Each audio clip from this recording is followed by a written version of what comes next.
believe we've started. Thank you all for joining us today and for joining us online for the May 2018 Faculty Toolkit session. Our title today is Navigating the Research Funding Maze. We have assembled a panel of experts who will introduce themselves, offer their thoughts, and then answer questions from the audience. With no further ado, Dr. Levine, please tell us who you are. Hi, if you can't hear me, I'll use the microphone. I'm Alan Levine. I'm in the molecular biology and microbiology department. Been here 23 years, and really, I'm not going to talk about my research, but I guess my first word of advice is, especially if you're a junior, don't be shy about going to non-NIH sources. Even though NIH is the sort of the gold standard, there are lots of opportunities out there that are small foundations, patient-oriented groups, and so on, and they have money. And money is green, and it works no matter who it comes from. I'm Chris Flask. I'm an associate professor in radiology, and so I do interesting things with MRI scanners. And I have to echo what Alan said, don't be shy in looking for any possible funding sources. It's challenging enough. Finding water in a desert, it can be challenging. And so you have to be open-minded about certain things and don't let other people's biases direct you. Go for where you think it might happen. And so I've had NIH funding, foundation funding, institutional funding from a variety of sources. Seek it out. It's okay. And don't let the biases of others drive you. It's all about being successful and meeting your goals for your research. My name is Christian Baker. I'm an associate professor in genetics and genome sciences. My research is on gene regulation and very mechanistic, so a little bit more basic, less translational. And so today I can tell you a little bit about my experiences, more as certainly as a grant writer, but as a reviewer as well, predominantly at NIH in the Institute of General Medical Sciences. And I'm happy to talk about experiences I've had with this new MIRA program, if you're familiar with that, because that's expanding to different institutes, as well as K99 and R00 grants. I've also been funded and been a reviewer on the NSF career panels and also foundation panels. So hopefully I can offer some expertise there. I'm Brian Kopp. I'm a professor in pathology. My work is primarily immunology, a little bit of glycobiology and biochemistry thrown in for good measure. I am a member of one of the standing study sections at the NIH. So I've been on a lot of review panels over the years. I've been here for 13 years. So I can provide advice on multiple levels of the review process and how all that goes down. Let's see, I've reviewed for a number of other agencies as well, so we can talk about other sources. I'll leave it at that. My name is Cameron McIntyre. I'm Tilley's Weidenthal Professor in Biomedical Engineering, and I've been at Case for about 5 years, but I had a lab for about 10 years at the Cleveland Clinic before I moved over here. Very translational research kind of person. Everything I do is in humans, and but I've only focused on NIH my whole career, but I'm currently the PI in 5 different R01s, so there hasn't been a reason to do anything else. So. Okay.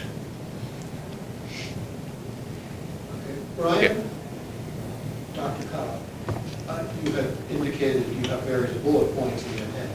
Why don't you kick off with a couple of thoughts? Okay, well, I think that the central piece of advice that kind of flows through everything that any of us could possibly tell you is that you must make it as easy as possible on the reviewer.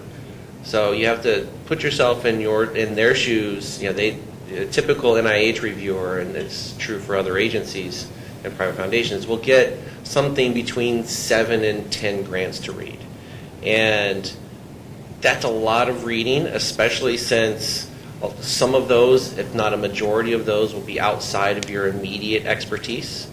And so there's a lot of learning that goes into reading a grant and being careful about it, and maybe looking up some papers and kind of filling in your own knowledge about it. So the easier you make it on the reviewer, the happier they will be.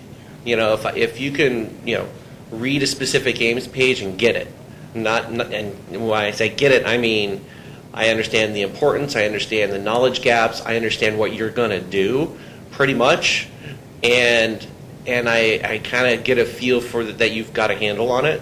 If you can do all of that on your Ames page, you're golden. You're much, much better off. If I read your Ames page and think, I have no idea what you're talking about, I have to read the rest of it to figure this out, you're already an integer less than everybody else. And so you have to capture your audience quickly, succinctly, directly. And if you don't do that, trust me, you're already off the 10th or 15th percentile. Because it's just there's enough people that do that when they write their proposals that you're already out of the top pile. To follow up on what Dr. Cobb said, think about the fact that most of the reviewers, as Brian said, you're reading 10 grants, most of the reviewers are reading them at 11 or 12 o'clock at night after a full day of work. They're tired. And if they get 12 pages of black, meaning just every page as they flip through, it's all text. From the half-inch of margin at the top to the half-inch margin at the bottom, half on the sides. 12 pages of that is just overwhelming. And that plus the specific game page, which Brian is absolutely right about.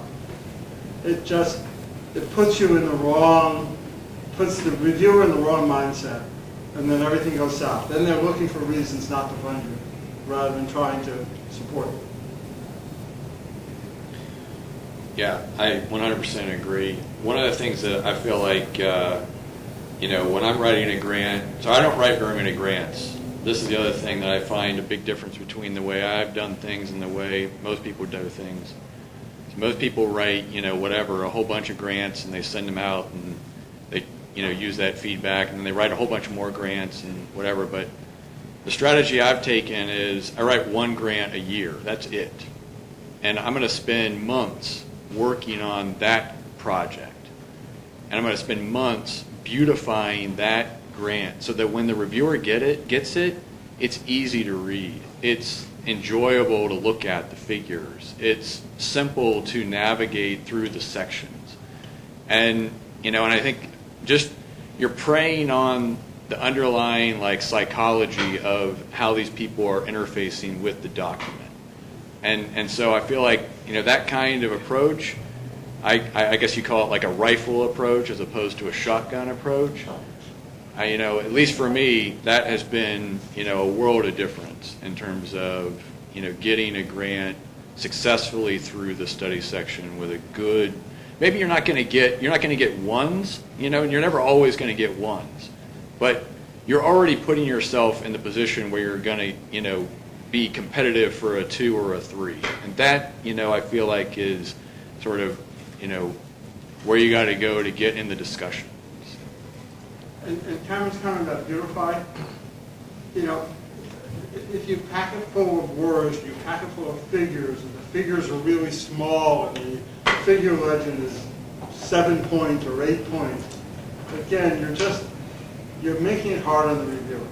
So that word beautify, I've never used that for a grant before, but it really captures the theme that you're hearing from the three of us, all of us, that think about your audience. Think very hard about your audience.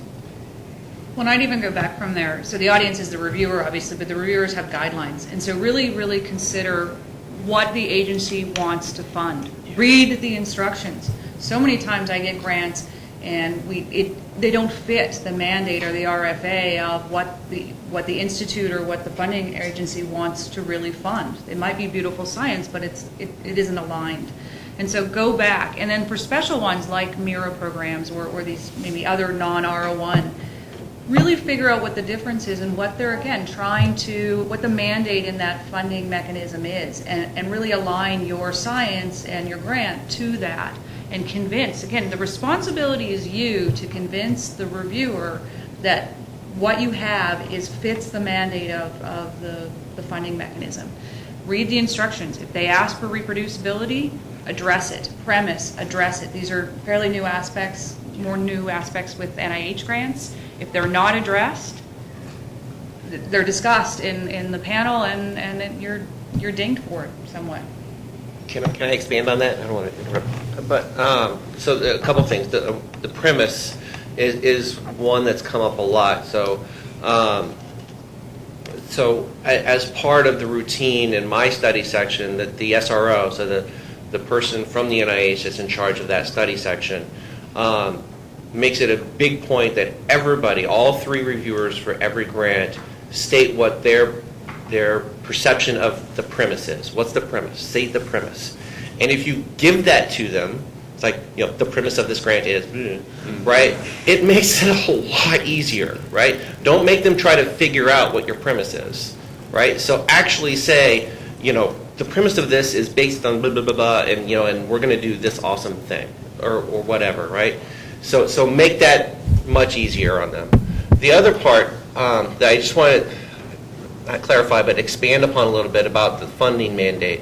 So there's 2 pools of money, so to speak, and this kind of goes outside of the NIH, but there's pools of money that are whatever you can come up with, right, sort of, and there's pools of money that are very targeted, right? So an RFA, a request for applications, can be very targeted, very specific. We want to do this kind of research. We want proposals for this specific types of thing, right? And then you have kind of the parent opportunities, or or innovation. We want innovative work. We don't care what it is or what discipline or anything. And so there's 2 pots of things, and those 2 things carry with them different expectations based on the reviewers, right? And so on the targeted stuff, that's a little bit easier because okay, they're looking for this, so you need to write it so that it fits that. On the more general things, a parent R01 application or something like that, what I would argue is that what you need to be doing is thinking about what institute it might go to, what the kind of funding priorities of that institute are on a broad scale. They'll be very broad, right? And then, if you haven't already, make friends with the respective program officer. So, people, at the NIH, and we can talk about the structure of all that if you don't know, the program officers have portfolios of grants, right? And the program officers will have areas of interest, right? And that's usually based on their own expertise. And so, making sure that you can channel through to a specific program officer or program officers at a particular institute actually helps a great deal. And seeking their advice, talking to them, being friendly, and when they give you advice, either take it or at least be extremely friendly and don't argue with them ever, that kind of thing. So I think that that's a very good point. The other side of this, though, is that on a general study section, unless it's specific for an RFA, a specific area, a lot of people won't even think about that aspect very much. So, at least in my experience, if it's if my study section, we get all kinds of grants, and if most of them are from the parent opportunities, and so we're reviewing, and we're not supposed to review it based on what we think the institutes want to see. We are supposed to review the quality of the science. And the funding decision and the priority decision is at the council review. And that's not part of the decision process in a parent application. It's different. It's a different story if it's a private foundation that's very focused, or if it's a study section on for a specific RFA, for a specific topic. Then that applies a lot more. So it kind of depends on the circumstances. Can I also follow up on what Dr. Cobb just said? He mentioned the premise is a new thing at NIH. Again, this is NIH heavy, and I'd like to propose that we go outside NIH at some point if you're interested. But in the RFA or the FOA, the announcement from the government of what they're looking for, they give you at the end what they're going to review: significance, innovation. I can't remember all the buzzwords. I've gotten to a point now where I write a paragraph called innovation. If they're going to judge me on innovation, I write a paragraph and tell them what is my innovation, my perception.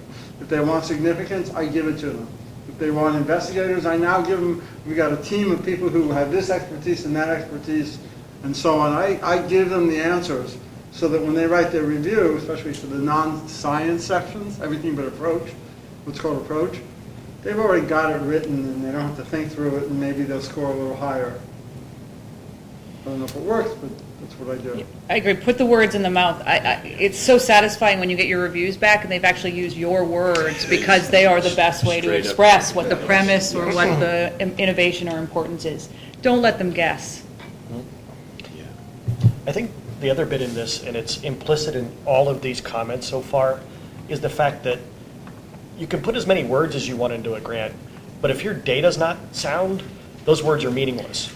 And so I guess that's the assumption in all this, is that your data is compelling, and convincing.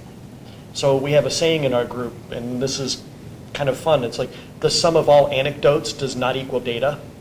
And so you can't come in with data that's not convincing and expect your significance and your innovation to ring true. Your premise doesn't come through. You're kind of you're shooting yourself in the foot, so to speak. So your data has to be absolutely rock solid. And this goes to Cameron's point.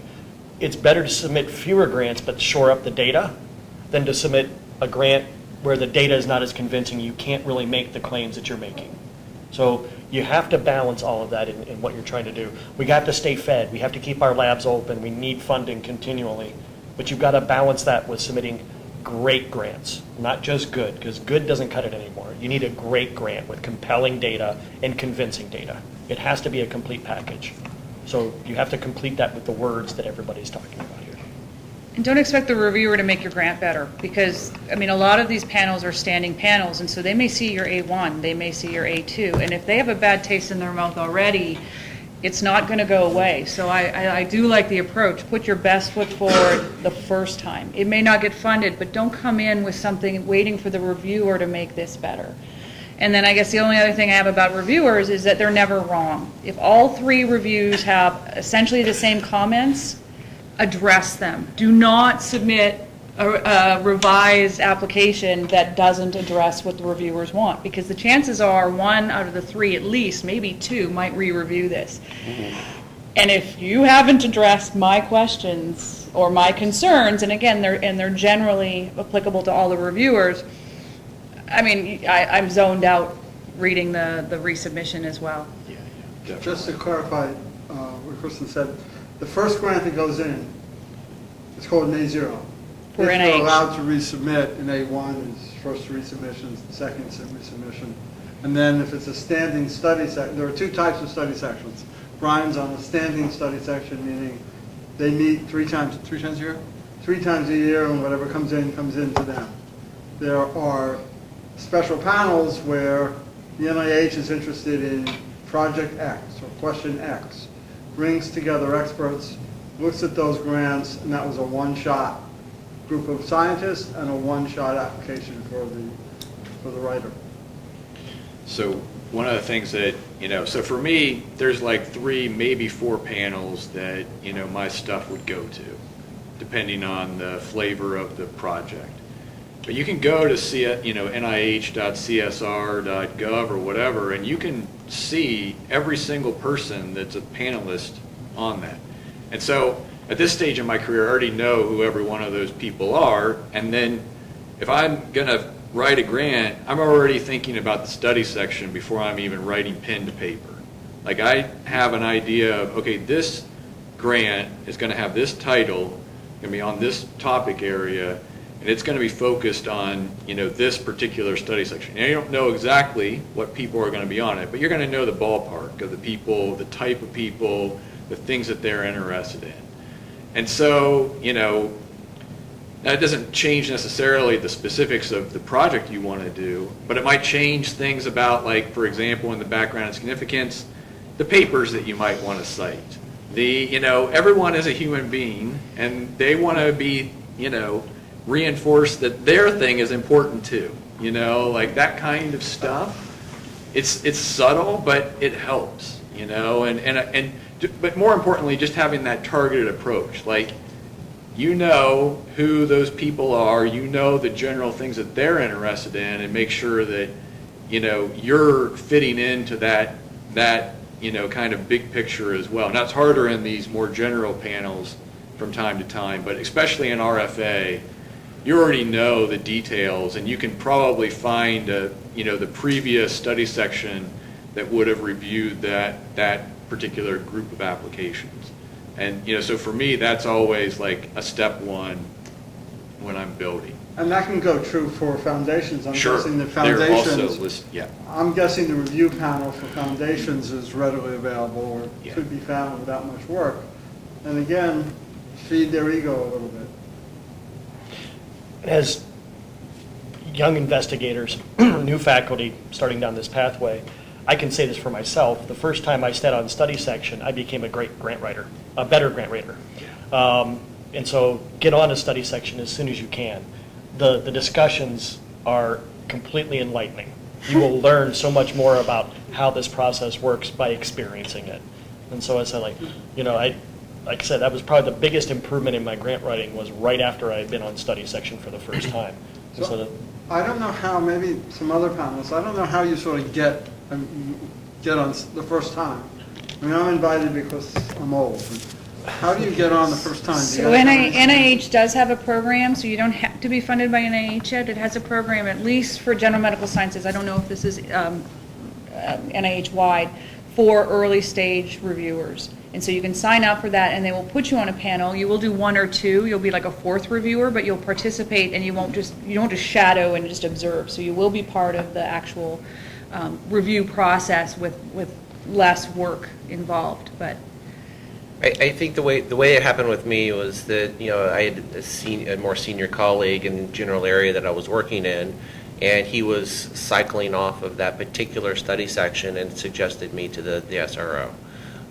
It wasn't my first time on study section. I'd been on study section a number of times, but that the previous to being a standing member of a study section, that actually came through my program officer. So my program officers know all the SROs, and so they can make suggestions. And if you make it clear, and if you have a very good working relationship with a PO, they can make suggestions to the SROs to say, hey, I've got this guy, he's doing this, and this. It would be great for your panel, that panel, that. So that happened to me as well.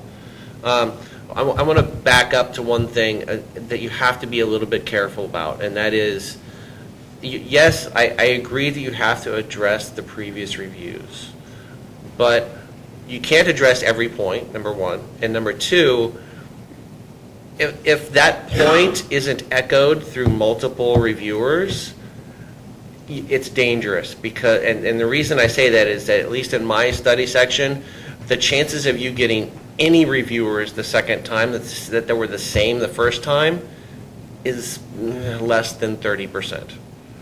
And so it's very, very possible that you're writing a revision to a completely different set of people, in which case it has happened time and time again. I've seen it happen over and over and over again that the first set of reviewers hated AIM2, just hated it.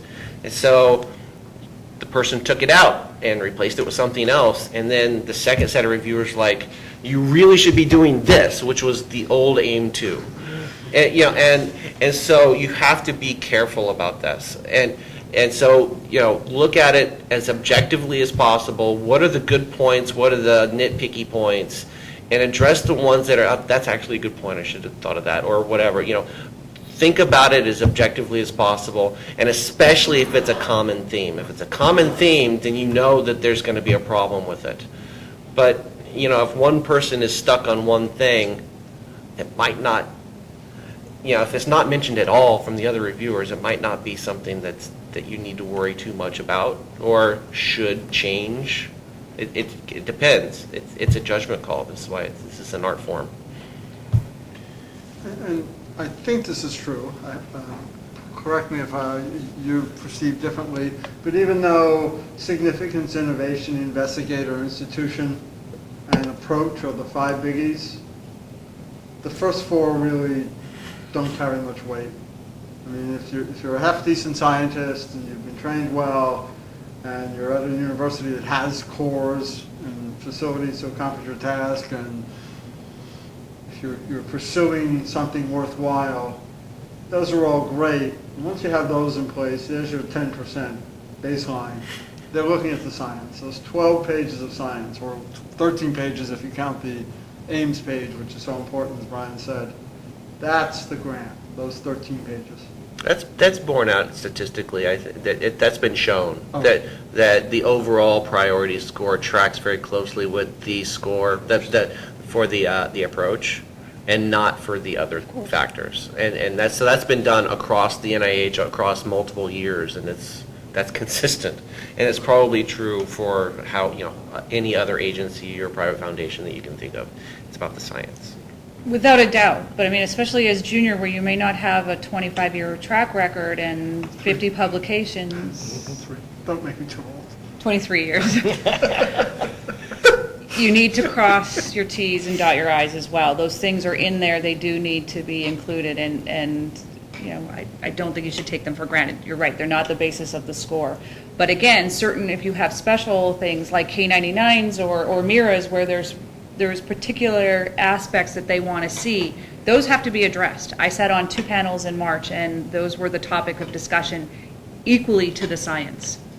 So I think it's a balance. So something I want to bring up along that point, I 100% agree with what they're saying. The approach score is the only score that really weights, what your score is going to be in the end. But as a reviewer, one of the things that is always striking to me is the majority of grants that I get as a reviewer, most of them, I think that the person has written it as if they're talking to one of the other 3 people in the world that cares so much about their little thing.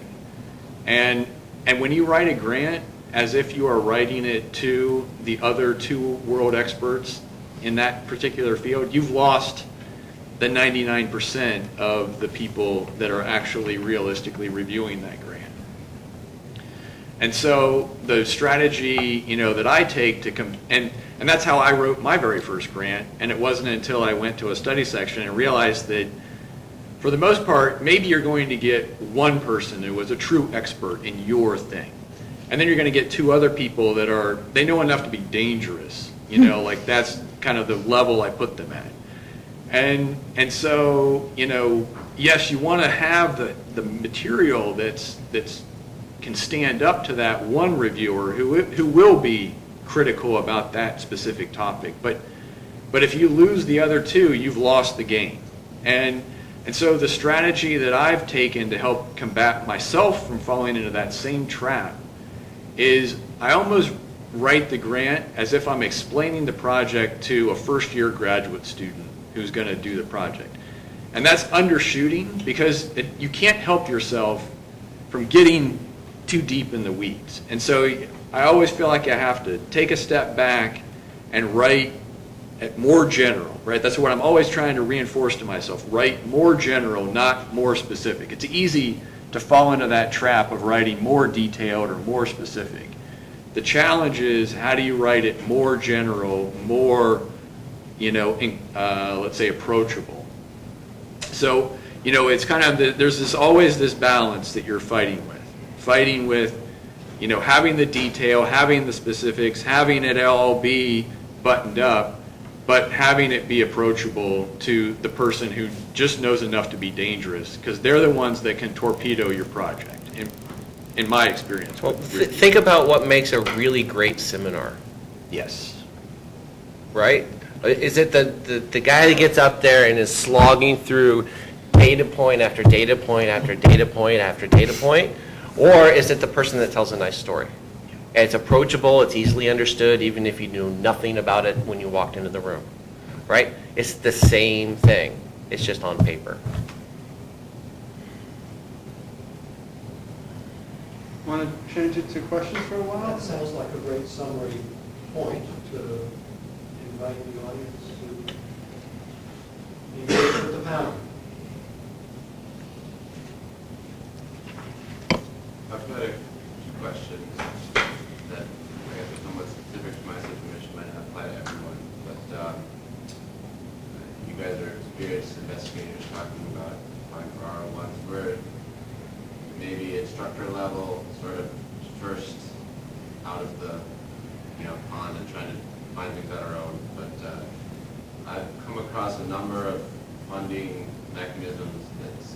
technically say assistant professor or above.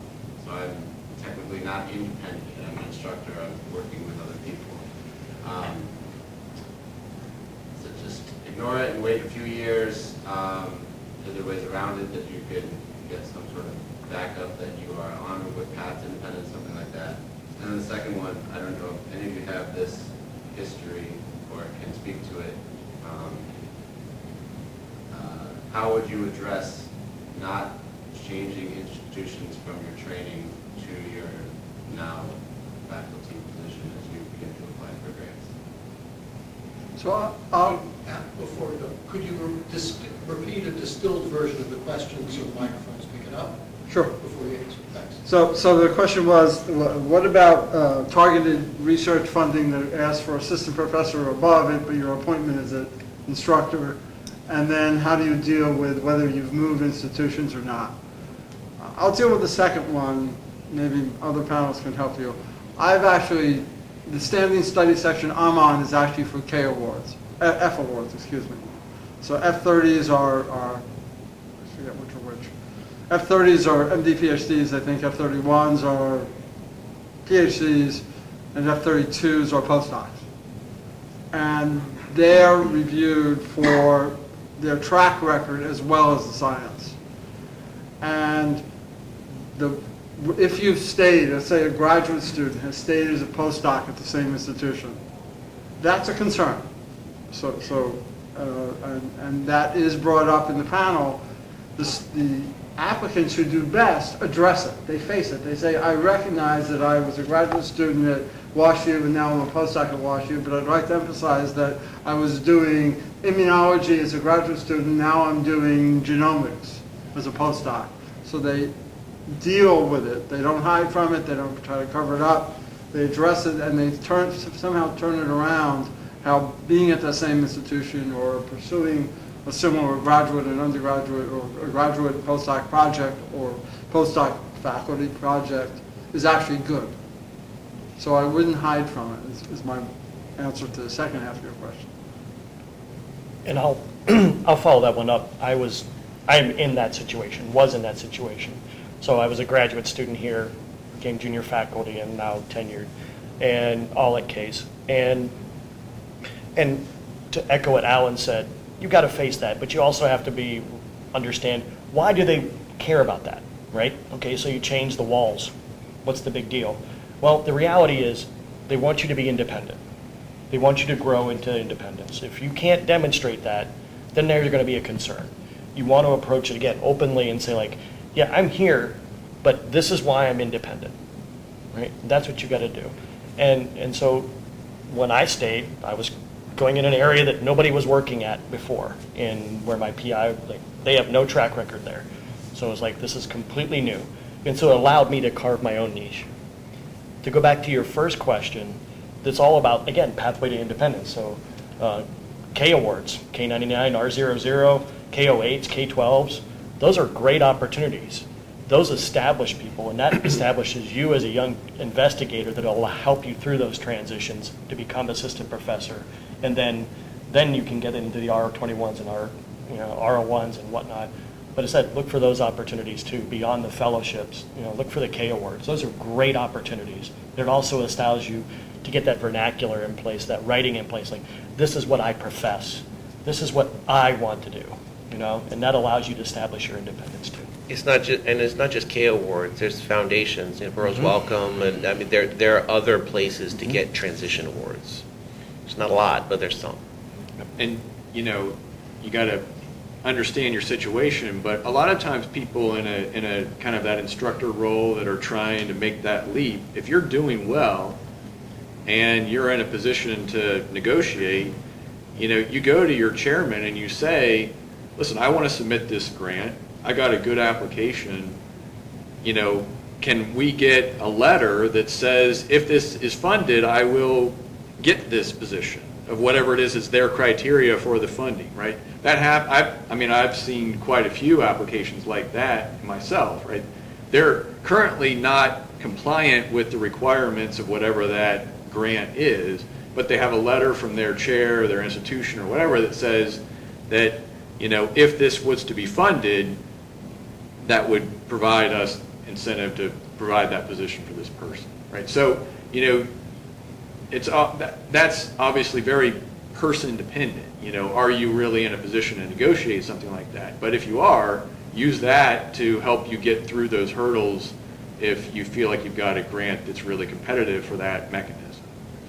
And then combining those ideas, get a letter if you're an instructor but still under the wing of a senior person, get a letter from the senior person saying this is a project that I will no longer pursue once have the senior person, whether it's a chair promising the job or the senior person saying I'm backing away from this, to drive forward the message of independence that Chris mentioned.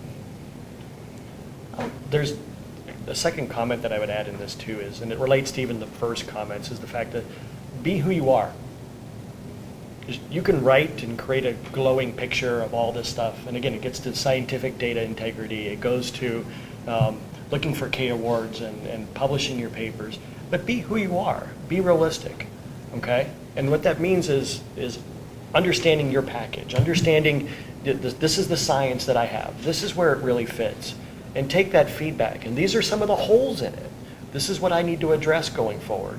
If I can put this paper out there that addresses this, all of this gets so much stronger, right? This was said. So have others involved in your process. Again, they talk about mentoring committees, which I think are talked about more than they actually happen sometimes. I said, but it is important to have mentors, right? And I think while not everybody's got a mentorship committee, everybody's got mentors. And you've got to pick those wisely and aggressively. And because you've got to seek out, this is what I think, but is that true?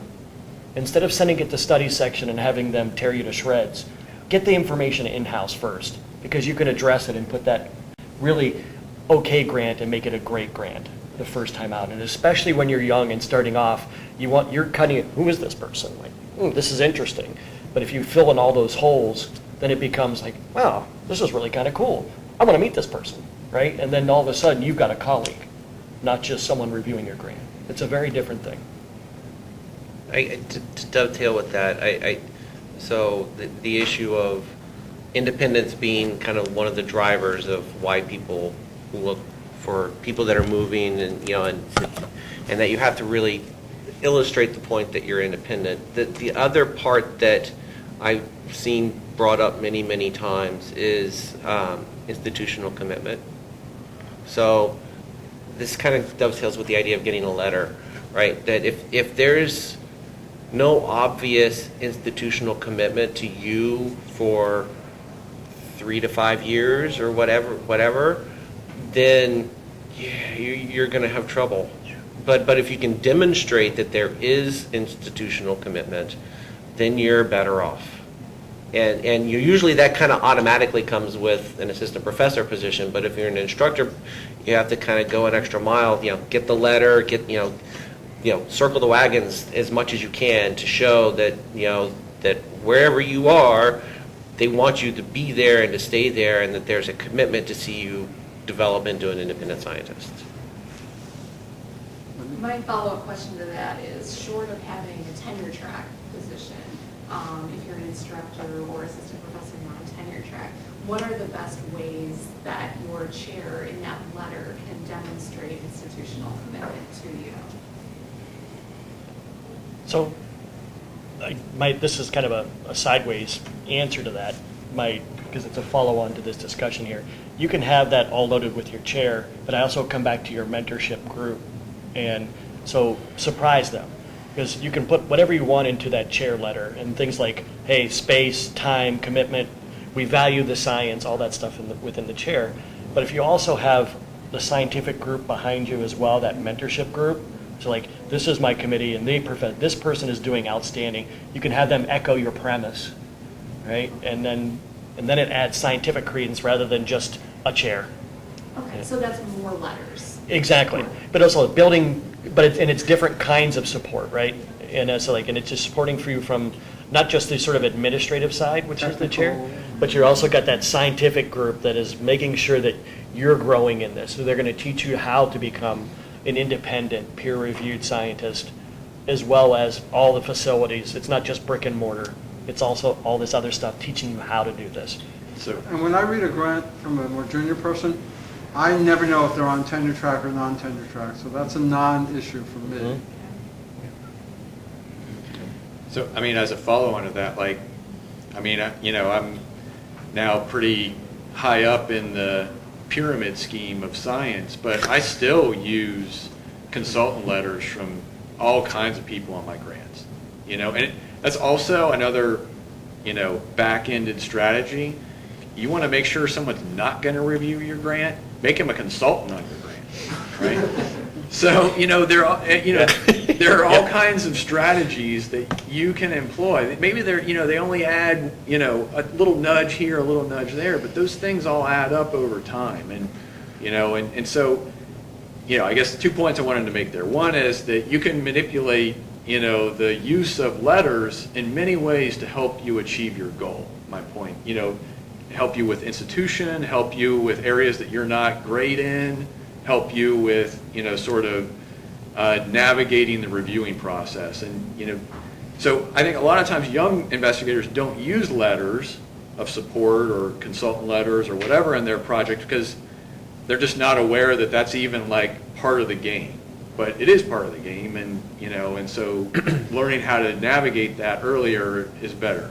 Well, and it doesn't necessarily even have to be that specific person. Sure. Because we routinely get conflicted off of reviewing particular grants just because somebody named on the grant was in Cleveland. They don't even have to be a case. Yeah. Cleveland Clinic, UH, Metro, VA, it doesn't matter. If they're in Cleveland, I'm going to get bumped off. Yes. And so it doesn't even have to be that person. Just find someone out there. If you really, really need to get somebody off the reviewing panel for your grant, find somebody at that institution and make them a consultant at least.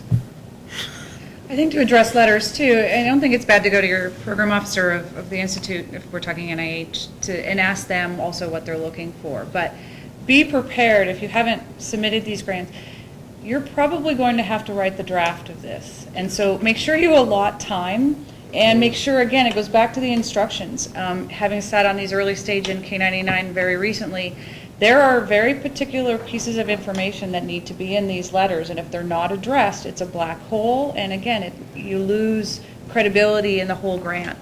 So it will fall on you probably to draft these letters. Especially if you're looking to build this as part of your peer collegial crowd, you want to come in with your best foot forward, again, with them personally, and not say, like, hey, can you draft me a letter? I expect that in 24 hours. Yeah.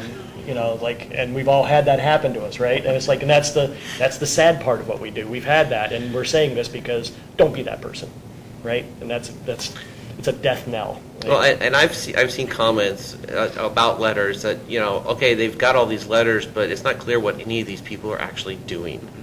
And so the letters need to be at least written so that they're going to actually do something. Whether it's a real consulting thing, I mean, it needs to be well written. It can't just be, I've added some names to my grant, and their name will carry weight, and therefore it'll be okay. You can't really get away with that. You're not going to get the benefit from doing that you think you're going to. They need to be tangible. In some way, it needs to be tangible.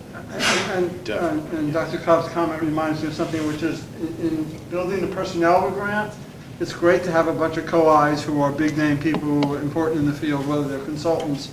The consultants will write the letters, but they're co-Is and they get 5, 10, 20% of their salary. But don't get so top heavy that the reviewer is asking who's going to do the work. Right. I mean, if you fill yourselves up with all the big name people around campus, around the university, or around the world, and you have no money left to actually get a graduate student, postdoc, research associate to get something done, that will work against you, so be careful of that trap. So do you understand the difference between independence and then this idea of team science and needing having these support letters, but making sure that you are seen as leading the project? Yeah.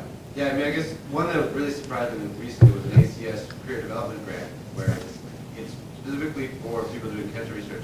who have no large grants, but you have to already be an assistant professor and all this stuff. How do I jump that without getting funding? You're supposed to be the guy who gives money to someone with no funding. So some of them are, it seems almost like catch-22, but there's definitely, certainly other. So I have reviewed for, I know ACS, did you say ACS? Yes. Yeah, I review, Ruth Carey calls me once or twice a year for these, I think they're local, I should know more exactly what I'm reviewing, but these are local grants, and I think it's local money that go to local people, like the bicycle race they do every year. You have to have participated in the race, and then you're eligible for the funding. I don't know if they have as tight a restriction of where you are in the pecking order. So, it's, as everyone has said before, start somewhere. Yeah, and related, sort of, what are your thoughts for those who are on standing NIH study sections about, I guess, the competitiveness of someone with an instructor position, even with the best of letters and institutional support, being competitive to receive a fully independent award? Do you ever see that happen? I see it happen. I mean, if it's tip-top work, Yep. yeah, I think people are also, that has changed in the last 10 years, there is an understanding that, like, yeah, if it's a young person, let's give them a little bit more of a benefit of the doubt kind of attitude. And if it's tip-top, work, I think tip-top work makes it into the top 15 percentile. And this isn't backroom comments. I mean, especially, again, I'm most familiar with NIGMS, but you check the box, early stage investigator or new investigator, and that does put you in a pool where there is special considerations. And, defining that criteria is maybe a little bit more fuzzy, but, I mean, you could talk to your program officer about that. That said, that doesn't mean that you're going to be in a separate panel from the Nobel Prize winners in your field. So, I mean, you still have to be very competitive, but there is mandates to try and promote junior people, and again, in NIGMS, they just came out with not mid-careers, but the first renewal of R01s have been seen as being extraordinarily difficult, and so there's now kind of special consideration for that first renewal of your R01 too, to make sure that these investigators that may have just got tenure or just getting their projects off the ground after 5 years of funding don't get lost in the weeds. I would imagine that there's a certain amount of field specificity to this answer, because I think that some fields are much more of a blood sport than others. And my experience in immunology is I've only ever seen one instructor written R01 application be discussed. Wow. One. And I've been reviewing grants for 10 years. I've seen one. So I don't know how many are in the not discussed category. I honestly don't know, but and I've never personally been asked to review a grant that was from an instructor. So I don't know what the numbers really are across the board, at the NIH, but I think that it's harder. Yeah, You and I have talked about this a lot. My impression is it's much more difficult. Yeah. But your program officer would be able to give you those. Well, my program direct- officer says, go for it. You're as competitive as the next guy. But in reality, So That's my too bad. experience with Mixed program signals. officers has been a little bit different from Dr. Baker, I guess, because I've not learned a lot from them. That they're positive, and they want their portfolio to be beautiful, but I'm not as thrilled with them as I guess you have experienced. So it may be the blood sport. Brian and I are in the wrong category. They are a source of information, There are Absolutely. some information a very important source of I would argue that the program officers are extremely important, especially early on for junior faculty, and I say that from my own experience. That the timing for that happened to work out for me in the sense that I was still trying to get my first R01 in 2008. I don't know if you were old enough to think about this, when you were, but 2008 was the big crash, and so with the Obama stimulus package, the GMS was the program officers were given reign over which ones to go back and fund. And I had already developed a very good relationship with a program officer, and she went back and hand-picked out my 30th percentile and funded it. And so that it can be absolutely critical. You know, the program officers can influence council decisions, and council decisions are the funding decisions. It's not the scientific review decision, so you've still got to do that. But if you can get it into council, the program officers can make a difference.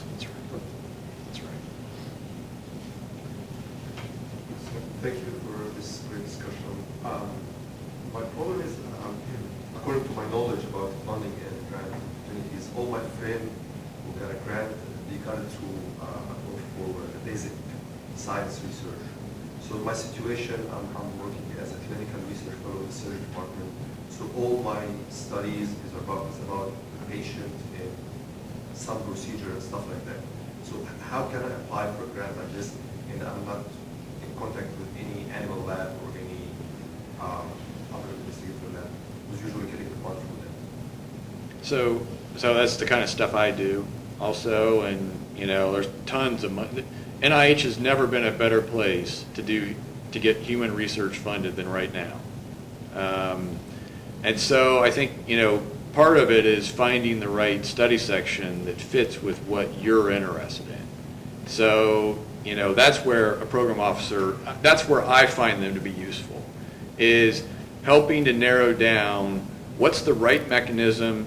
You have a title, you know, maybe even have a full specific aims page of what you want to do, and you can hand that to them. I mean, it's got to be good. Don't give them crap, you know, but something that's polished.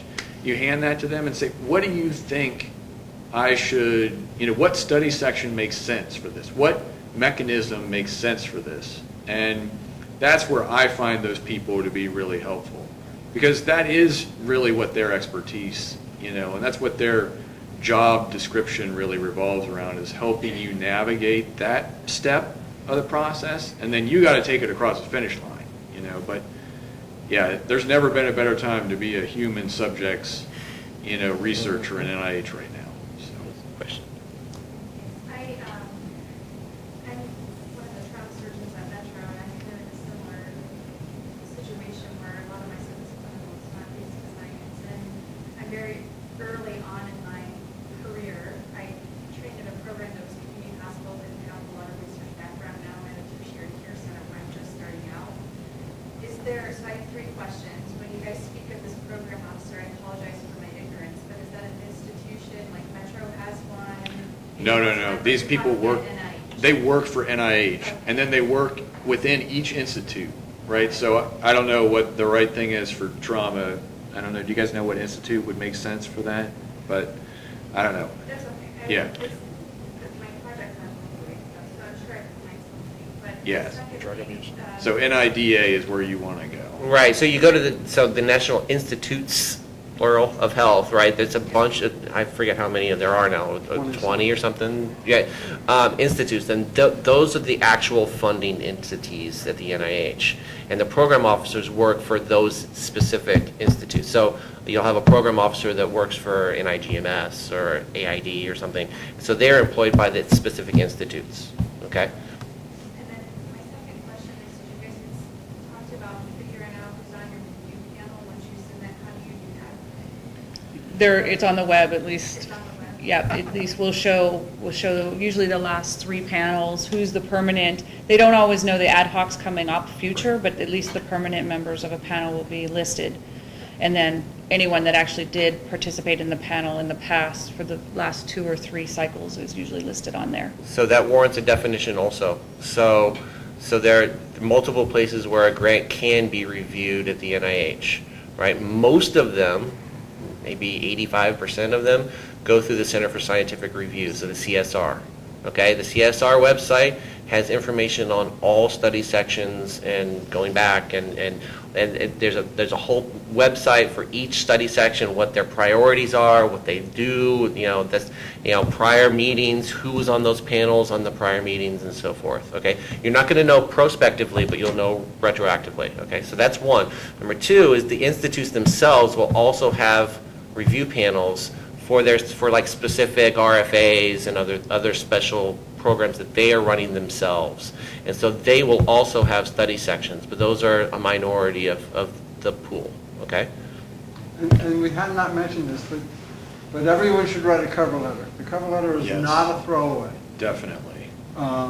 If you have reviewed the CSR site that Dr. Cobb referred to, and there's a group of scientists who really think the way you do, you want to make sure that the cover letter asks requests, not demands, obviously, that your grant's a perfect match because your grant does X, Y, and Z, and this study section says they want to do X, Y, and Z.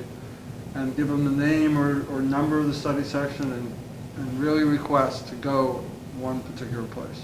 Yes. And you do that for the Institute as well. That's right. And your cover letter isn't about selling your science or anything like that, right? Because the people that are looking at it are not the reviewers. This is just the CSR people that are routing it to wherever it's going to go, right? And so very bulleted, this work, this entitled this with this funding opportunity number, and it's focused on this, this, and this. The most appropriate study section, I believe, is this bulleted separate line, right? And the most, the most appropriate funding agent, funding institute is this.